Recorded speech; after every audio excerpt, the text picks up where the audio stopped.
Concernant la pompe à vide, on a deux, trois choses à savoir autour de la pompe à vide.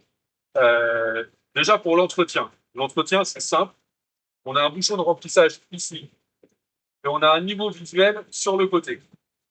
On regarde ce niveau visuel. Si jamais l'huile est vraiment en bas du niveau, il faut penser à recharger en huile.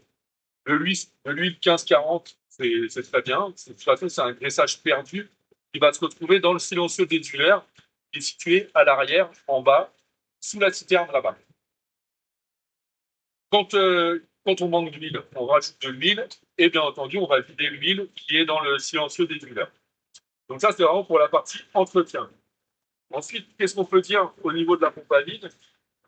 Sur cette partie-là du véhicule, on va retrouver ce qu'on appelle la vanne 4 voies, donc qui nous permet de mettre la pompe à vide soit en aspiration, soit en refoulement. Donc on a des petits pictogrammes qui sont ici collés sur le réservoir hydraulique. Donc quand on est à gauche, on est en aspiration. Quand on est à droite, on est en refoulement. Ensuite, on peut parler toujours de l'entretien. Alors, ici, on a un petit tuyau qui nous permet d'aspirer du gasoil. Donc, l'aspiration de gasoil, c'est à faire une fois par semaine. On vient remplir à moitié un gobelet de gasoil. On met sa pompe en aspiration. On démarre sa pompe à vide. On vient plonger le tuyau dans le gobelet et on ouvre la petite vanne qui est juste au-dessus. La pompe, automatiquement, va aspirer tout le gasoil. Ça va passer dans le corps de pompe et ça va nettoyer, lubrifier, baisser les palettes pour avoir un entretien optimal et surtout éviter une usure prématurée du corps de la pompe à vide.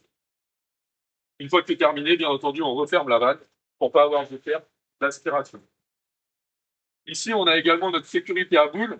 Et donc, cette sécurité à boule, on s'assure toujours que le bocal est bien vide, qu'il n'y ait pas d'eau dedans.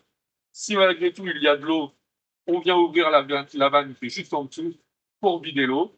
Et au besoin, on peut dévisser d'un quart de tour le bocal pour nettoyer l'intérieur et toujours avoir une bonne visibilité. Pour démonter le bocal, il y a un petit écrou papillon ici, juste derrière.